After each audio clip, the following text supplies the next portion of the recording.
Рамазан айы эшигибизди кагып келе жаткан кезде тооба кылбасак качан тооба кылабыз? Эгер бүгүндөн баштап Рамазанга даярданбасак качан даярданабыз?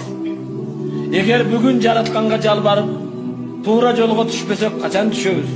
Өкүнбөйбүз урматтуу мусулман бир тууган.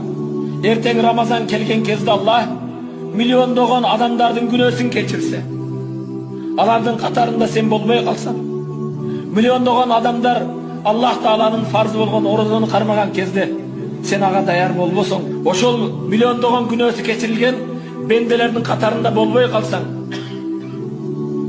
шашылгын бир тууганым. Өзүңдүн денеңди дозоктон куткаруу үчүн убакытыңдан пайдалан, өмүрүңдөн пайдалангын.